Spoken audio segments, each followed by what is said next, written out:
ஐயா சிவாய் நம்ம சொல்லுங்க. ஐயா சிவாய நம்ம சொல்லுங்க. கே நேரு சரி அற்புதமான மனிதர். சரி. காவேரி ஹாஸ்பிட்டல் வந்து தமிழ்நாட்டுல தொடங்குறதுக்கு வேற என்ன கிளைகள் இல்லை. சரி ஏழை பங்காளனா சரி விட்டுருங்க. இப்ப எது சொல்லுங்க சொல்லுங்க. ஏழை பங்காளன். சரி இப்ப சொல்லுங்க என்ன. அவர் வந்து திருப்பதி நாராயண பத்தி பேசியிருக்காரு. இப்ப திருப்பதியில அன்னதானம் பண்ணிருக்காரு. அதாங்க அண்ணாதான் பண்ணியிருக்காரு, பேசியிருக்காரு, ஒண்ணுதானே. சரி. என்ன விளக்கம் உங்க பக்கம் சொல்லுங்களேன், கேட்போங்க. ஆமா இவர் அன்னதானம் பண்ணா எங்க அப்பா நாராயணன் ஏத்துக்குவானாத ஐயோ இதெல்லாம் இங்க பாருங்க. அவனுக்கு தெரியும் எவன் இங்க பாருங்க இறப்போரின் முகம் பார்த்து ஈவதுவே நன்றாகும் பரப்போரை கை சேர்த்து பணிவதும் நன்றாகுமேங்க எங்க அப்ப. இறப்போர் என்றால் இறந்து குடிப்பவர் உண்மையான யாசகம் கேட்கறவங்களுக்கு மட்டும்தான் நீ அன்னதானம் பண்ணணும். அதுதான் புண்ணியம். வீணுக்கு தேடு முதல் விருதாவில் போடாதீங்கிறான். நீ மூக்கு முட்டை பசியில இருக்கணும் நீ சோறு போட்டா அது உனக்கு பெரிய பாவம். உன்னை நரகத்தில் தள்ளுவேங்க. திருப்பதி பெருமாள் சொல்றான். புரியுதா உங்களுக்கு? இவங்க எங்க பாருங்க இவனுக்கு இந்த கும்பல் எல்லாம் என்ன நினைக்கா, இந்த கொள்ளையடிச்சதுல ஒரு பங்கு பெருமாளுக்கு கொடுத்துட்டா அன்னதானம் பண்ணிட்டா பாவம் தொலைஞ்சிடும் நினைக்க. அட படுபாவிகளா, ஒரு காலமும் பாவம் தொலையாது. எங்க அப்ப மாயகிருஷ்ணன் இந்த கலியுகத்துல கங்கை தாயை கூப்பிட்டு கட்டளை போடுறான். நங்கையே என்னுடைய நாமமது கேட்டதுண்டால் பால் போல் பதம் போல் பாவம் தீர் அன்பருக்கு சூழ் புத்தி வம்பருக்கு சூது செய் மங்கையருங்க. எங்க என் தாய் கங்காதேவி கூப்பிட்டு எங்க வா பெண்ணே, இந்த கலியுகத்துல நிறைய படுபாவிகள் இந்த மாதிரி ஆளுங்க இந்த ஊழல்வாதிகள் எல்லாம் வருவான், வந்து பாவத்தை பண்ணிட்டு முங்குவான். அவன் பாவத்தை நீ மன்னிக்க கூடாதுன்னு கட்டளையிடுறான் கிருஷ்ணன். அப்புறம் இவர் போய் கொள்ளையடிச்சிட்டு நீங்க கொள்ளையடிச்சிட்டு போய் திருப்பதியில ஒரு அன்னதானம் போட்டா அவங்க பாவம் மன்னிக்கப்படுவான். போங்கய்யா. அதனால அங்க புரிஞ்சிடுங்க ஐயா. அதனால இங்க பாருங்க, நேரு இல்ல எந்த நேரு செஞ்சாலும் அங்க ஏத்துக்க மாட்டாரு சாமி. உலகமே அவனுடைய ஒரு திருப்பாதத்துக்கு அடியில தான் இருக்கு. சாமியை சொல்றான், எவரவர் இருந்து மணியம் பண்ண வேண்டும் என்றாலும் இந்த முக்கால் அடிக்குள் தானே செய்வனைங்க. இந்த பூமி எங்க அப்பாவுடைய பாதத்துல முக்கால் அடிதான். அவனுடைய ஒரு பாத அளவு கூட பாதம் அளவு கூட கிடையாது. இதுலதான் இருந்துகிட்டு பிரதமருங்கிறீங்க, சிஎம்ங்கிறீங்க, மந்திரிங்கிறீங்க, எல்லாம் அவனுக்கு கீழதான். நீ போய் கொள்ளையடிச்சிட்டு போய் நீ கொண்டு அன்னதானம் பண்ணா ஏத்துக்குவானா? எங்க அப்பா பெருமாள் தெளிவா சொல்றான், என் பேரு சொல்லியப்பா யாதொருவர் வந்தாலும் அன்பாக அன்னமிட்டு ஆதரித்த பக்தனுக்கு என்ன என்ன அபாயம் இடுக்கமது வந்தாலும் அந்நேரம் நாராயணன் ஆயனங்கே நான் வருவேங்க. எங்க அப்ப பரம்பொருள் திருப்பதி பெருமாள் சொல்றான், என் பிள்ளைகளை என் பேரை சொல்லி ஒருத்தன் பிச்சை கேட்டா, ஏகபரா குரு பிச்சைன்னு கேட்டா நீ பிச்சை கொடு. அப்போ உனக்கு என்ன துன்பம் வந்தாலும் உன் துன்பத்தை துடைக்க நான் வருவேன். அந்நேரம் நாராயணன் ஆயனங்கே நான் வருவேங்கிற அந்த கேன்னு மாதிரி ஆளுக போய் அன்னதானம் பண்ணிட்டா போய் ஏத்துக்குவானா? ஆனா போங்கயா. நீ கொள்ளையடிச்சிட்டு நீ ஊரடிச்சு உலையில போட்டு நீ போய் செஞ்சுட்டா ஏத்துக்குவானா? கடவுளியா, அவனுக்கு எல்லாம் தெரியும். காயக்காரன் மாய சித்தம் நான் உங்கள் கண்காணா பெருவழியோன்னு அவரவர் செய்யும் குற்றம் உங்கள் ஆண்டினான் அறிவினடா. நீ என்ன அநியாயம் பண்ணாலும் ஆத்மா பின்னாடி அத்தனையும் வருது. நீ செஞ்ச பாவ முட்டை புண்ணியம் ரெண்டும் வருது. இவெல்லாம் எவனுமே பாவ முட்டை தொலைக்க ஆத்மா பின்னாடி கொண்டு போயிட்டு தான் ஆகணும். உனக்கு அதுக்கு தகுந்த மாதிரிதான் உனக்கு நரகமோ சொர்க்கமோ மோட்சமோ உனக்கு எல்லாம் நிர்ணயிக்கிறான். மீண்டும் 84 லட்சம் பிறவி கூட கொடுத்து உன்னை கொள்ளுவாங்க ஆத்மாவுக்கு. எப்படி எத்தனை சட்டம் மாத்திரமோ அது மாதிரி இந்த ஆத்மா வந்து எத்தனையோ உடல் எடுக்குது. அதுல கணக்கே கிடையாது. நீ உய்வடையில எங்க அப்பா அடையில வச்சுக்கோ, நீ பிறந்து பிறகு சாவ. ரஜசி பிள்ளைங்க கத்தோ கர்மசி ஜாயுத ததா பிள்ளைங்க தமசி மூணு ஜாயுதங்க. 84 லட்சம் பிறவி எடுத்து உனக்கு பிறவி கொடுத்து கொள்ளுவேங்கிறான். மனித பிறவி மட்டும் கிடைக்காது, எல்லா பிறவியும் கிடைக்கும். அதனாலயா புரிஞ்சுக்கோங்க. நீ வந்து கேயினர் மட்டும் இல்லையா, நீ நிறைய பேர் இருக்கான். சொல்லுங்க. புரியாம பேசாதீங்க. நாள பாமர தமிழர்கள் ஆனா ஏதோ பாவம் சொல்றீங்க, அது மட்டும் புரியுது. குட்டி கோபால வந்து என்ன பண்ணலாம்? பாருங்க ஐயா, நேரு மட்டும் இல்ல, எந்த நேரும் தப்பு. நிறைய பேர் நினைக்கிறான் நம்ம எவ்வளவு நாள் அடிக்கிற வரைக்கும் அடிப்போம், போய் கங்கையில மூழ்கிடுவோம், போய் மூணா பாவம் மன்னிக்கப்பட நினைக்கிறான். கண்டிப்பா மன்னிக்கப்படாது. பெருமாளுக்கு போய் திருப்பி உண்டியல காணிக்க போட்டா பாவம் தீரும். பாவி அவன் என்னடா கேட்டான், நீ கொடுக்குற காணிக்கை ஏத்துக்க மாட்டான். சாமியை சொல்ற பாருங்க, முக்காலும் காணிக்கைகள் வேண்டி மடப்பள்ளிகள் நான் முடிக்கவும் சொன்னதுண்டோ சிவனே ஐயா, கலியுகத்தில் நானும் வலியவர்களை போல காசுக்கும் அலைந்ததுண்டோ சிவனே. மகாவிஷ்ணு சிவன்ட்ட வரட்டான், சிவனே நான் அந்த வலிய போயிருக்க இந்த அயோக்கிய போயிருக்கமே நான் காசுக்கு அலைந்ததுண்டோ சிவனே. பெருமாள் சொல்றான் சிவன்ட்ட உரையாடுறான், முக்காலும் காணிக்கைகள் வேண்டி மடப்பள்ளிகளை முடிக்க சொன்னா முட்டா பயில்களாங்க பெரம்பெடுத்து அடிப்பான், செவுள்ளே போடுவான். அதனால இங்க பாருங்க, எங்க அப்பாவுடைய முக்கால் அடிதான் அந்த பூமி. புரிஞ்சுக்கோங்க. மொத்தம் சொன்னதுதான் இப்போன்னு சொல்றேன். அவன் வரப்போறான். இங்க பாருங்க, எங்க அப்பா எப்படி வருவானா ஐயா, ஒண்ணு எங்க அப்பாவுடைய வருகைய அன்னை கலைவாணி சொல்றா, தாளாட்டுறா. கல்வி கடவுள் இருக்க பாருங்க, கேளுங்க ஐயா தயவு செய்து கொஞ்சம். சொல்லுங்க. கல்வி கடவுள் கலைவாணி எங்க அப்பன் எம்பெருமான் நாராயணனுடைய இந்த கலியுகத்தை அழிக்க எம்பெருமான் எப்படி வருவானா நாராயணன் அதை சொல்றா சாமி. எங்க அப்பா எப்படி வருவானா சாமி சொல்றா பாருங்க. தாய் தாராட்டுறா தாளாட்டுறா.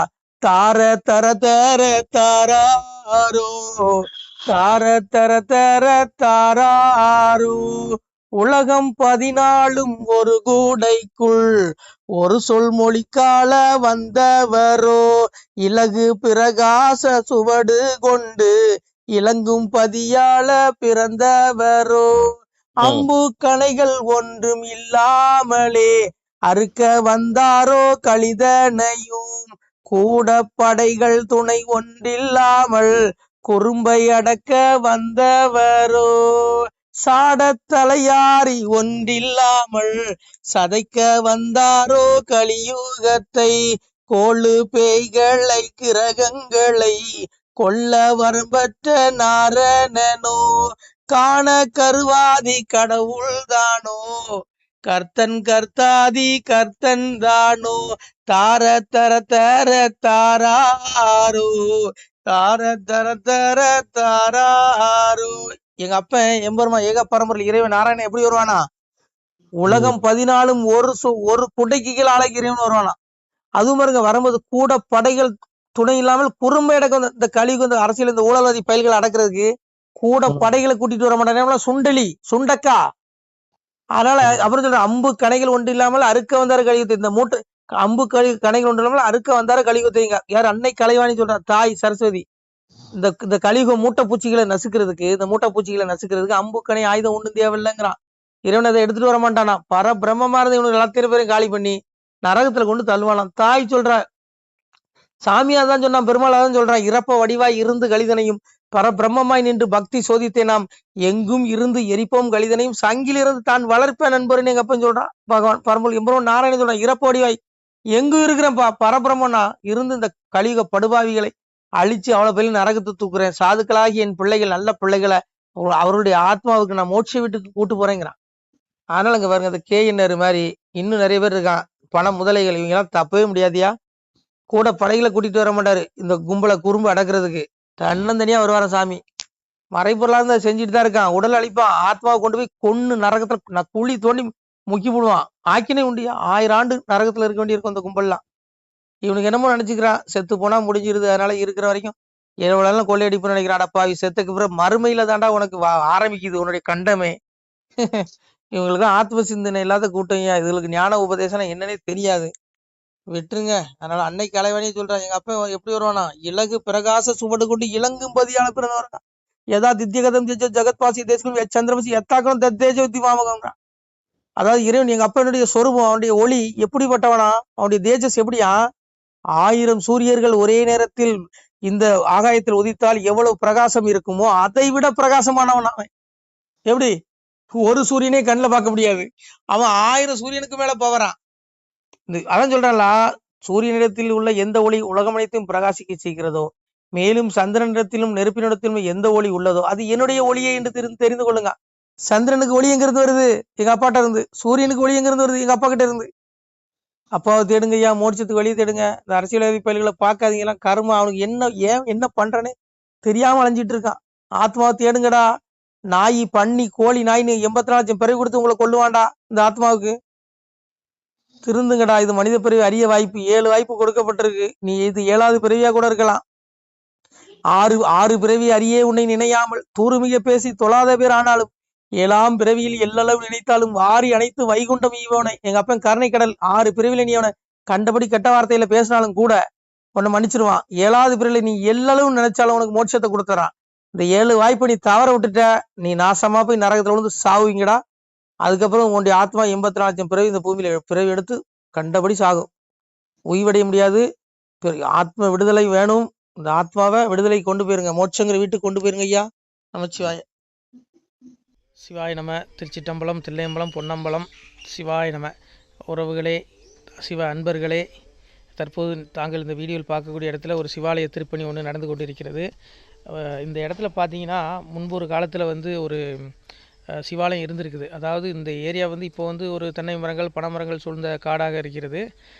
முன்பொரு காலத்தில் இங்கே ஒரு ஊர் இருந்ததாக சொல்கிறாங்க. ஆனால் இப்போது சுற்று வட்டாரத்தில் 5 கிலோமீட்டர் சுற்றுலாவில் ஊரே கிடையாது, காடு. இப்போ இந்த இடத்துல ஒரு சிவாலயம் வந்து அமைய இருக்கிறது. இந்த சிவாலயத்தில் வந்து இருந்த அந்த சாமியுடைய திருமேனியை வந்து எடுத்து வச்சிட்டோம். திருப்பணி முடிஞ்சதுக்கப்புறம் பிரதிஷ்டை பண்ண இருக்கிற உறவுகளே, தற்போது இந்த வீடியோ பார்க்கக்கூடிய உறவுகள் தங்களால் முடிந்தால் ஒரு சின்ன உதவி செஞ்சு கொடுங்க. எங்கள் இடத்துல பொருளாதாரம் இல்லை, அதனால் பார்த்திங்கன்னா அந்த வேலையெல்லாம் அப்படியே நின்று போச்சு. பாருங்கள், இந்த அப்படியே பாதியிலே நிற்கிது இந்த சிவாலய திருப்பணி வந்து. பக்த கோடிகள், அன்பு உள்ளங்கள், தயவுசெய்து நீங்கள் உதவி செய்ய விருப்பமுள்ள உறவுகள் உதவுங்க. உங்களுக்கு கோடி புண்ணியம் கிடைக்கும். இந்த சாமியோடைய அருள் அனுகிரகம் உங்களுக்கு கண்டிப்பாக கிடைக்கும். இது வந்து ஒரு புகழ்பெற்ற சிவாலயம் கூட சொல்லலாம். சாமியோட திருமேனியை எடுத்து வச்சிட்டோம். இந்த இடத்துல பார்த்திங்கன்னா ஒரு வாசி தண்டம் இருக்குது. அந்த காலத்தில் ஒரு முனிவர் யாரோ தவம் செஞ்சுருக்காங்க. அவங்களுடைய வாசி தண்டம் அவர் திருக்கரங்களால் எழுதின ஓலைச்சுவடி கூட இன்றும் இருக்குது, இன்னும் பாதுகாக்கப்பட்டு வருது. அது கோயில் திருப்பணி முடிஞ்சதுமே அதையும் நாங்கள் அந்த வழிபாட்டுக்கு வச்சுடுவோம்.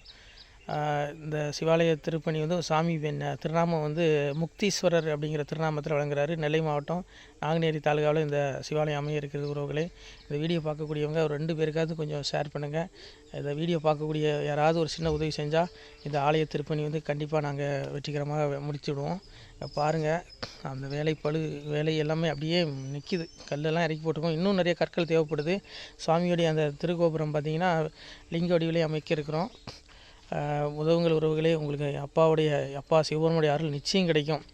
எம்பெருமான் சொல்வான், வாழுவீர் தாழ்வில்லாமல் மக்களும் கிளைகள் கொஞ்சி நாளுமே மகிழ்ச்சி கூர்ந்து நலமுடன் வாழும்போது நீளுமே எனது செங்கோல் நீதியும் நெறிபோல் வந்து ஆளுமே உங்கள் தன்னை அன்புடன் அலையாவண்ணம். உங்களை எம்பெருமானுடைய அப்பாவுடைய திருவாசகத்தாலேயே வாழ்த்துறோம் உறவுகளே. ஆணுடன் பெண்ணும் பெற்று அதிகமாய் செல்வமாகி தானுடன் நினைவுமுற்று தர்மமும் நெறியும் கற்று வேணும் நீள் காலமெல்லாம் வெள்ளியர் உடனே வாழ்ந்து போனுதல் கமலநாதன் பொற்பதம் பெற்று வாழ்வீர். அந்த ஈசனுடைய பொற்பதம் நிச்சயம் கிடைக்கும். உங்களுக்கு இகத்திலும் சுகம், பரத்திலும் சுகம். உங்களுடைய கர்ம வினைகள் மன்னிக்கப்பட்டு உங்களுக்கு நிச்சயம் மோட்ச வீடு கிடைக்கும். இகத்தில் பூரண ஆயுளுடன் நோய் நொடி இல்லாமல் வாழ்ந்து நீங்கள் பரவாழ்வும் பெறுவீர்கள் உறவுகளே. மக்களே, நீங்கள் எல்லாம் வாழ்பொன்னம் பதியிற் சென்று முக்கியமான யுகநில மதிலே தன்னால் கக்கிய பொன்கள் ஸ்வர்ணம் கைமணம் குளிர அன்னம் பொக்கிஷம் நிறைய வைத்து புகழ உண்டு இனிதாய் வாழ்வீர். இந்த இகவாழ்வும் பரவாழ்வும் உங்களுக்கு சுகப்பட அப்பன் ஈசனர்களால் வாழ்த்துகிறோம். இந்த திருப்பணிக்கு உதவி செய்ய ஒரு ஜிபே எண் சொல்கிறோம். இந்த எண்ணில் நீங்கள் உதவலாம். நீங்கள் இந்த எண்ணிலேயே நீங்கள் தொடர்பு கொள்ளலாம். ஜிபே, ஃபோன்பே, வாட்ஸ்அப் எல்லாம் இந்த நம்பர் தான். 93 85 44 31 06 93 85 44 31 06. இந்த எண்ணில் நீங்கள் உதவலாம், தொடர்பும் கொள்ளலாம். வாட்ஸ்அப்பு இந்த எண்ணு தான், ஜிபே இந்த எண்ணு தான் உறவுகளே. முடிந்தளவுக்கு 2 பேருக்காக ஷேர் பண்ணுங்கள். இந்த வீடியோ பார்க்கக்கூடிய யாராவது ஒருத்தர் சின்ன உதவி, நீங்கள் வந்து பெரிய அளவில் செய்யணும் கூட, நீங்கள் ₹1 நீங்கள் தந்தாலும் மனசார வேண்டி ஏற்றுக்கிறோம் உறவுகளே. உதவுங்கள். முடிஞ்ச அளவுக்கு கொஞ்சம் ஷேர் பண்ணுங்கள். நன்றி. சிவாய நம. திருச்சிற்றம்பலம், தில்லையம்பலம், பொன்னம்பலம். உறவுகளே, நம்ம இந்த இடத்துல வாழ்ந்து மறைந்த ஒரு சித்த மகாபுருஷர் பயன்படுத்திய பல 100 ஆண்டுகளுக்கு முன்பு உள்ள வாசி தண்டம் ஒரு சித்த மகாபுருஷர் பயன்படுத்தியது. அவர் திருக்கரங்களால் எழுதிய அந்த ஓலைச்சுவடி கூட பாருங்கள், இன்னும் பாதுகாக்கப்பட்டு வருது. இந்த சிவாலயம், நம்முடைய இந்த சிவாலய திருப்பணி முடிந்ததுமே எம்பெருமான் அவர் எழுதிய அந்த சிவனை பற்றி புகழ்ந்து எழுதிய அந்த பாடல் வரிகள் இதில் இருக்குது. இந்த வாசி தண்டம் அவர் பிரதிஷ்டை செய்த அந்த லிங்க திருமேனியையும் இந்த இடத்துல நாம் இந்த ஆலயம் கட்டி நாம் பிரதிஷ்டை செய்திருக்கிறோம். அனைவரும் இந்த ஆலய பிரதிஷ்டைக்கு கண்டிப்பாக வரணும். முடிஞ்ச அளவுக்கு வீடியோ பார்க்குறவங்க உதவி பண்ணுங்கள் உறவுகளே. பொருளாதாரம் இல்லாமல் திருப்பணி நின்று போச்சு. முடிஞ்ச அளவுக்கு ஷேர் பண்ணுங்கள், உதவுங்க. நன்றி. நம சிவாய. திருச்சிற்றம்பலம், தில்லையம்பலம், பொன்னம்பலம். இந்த புண்ணியபலம் தங்களுக்கு கோடான கோடியாக வரும் உறவுகளே. நம சிவாய.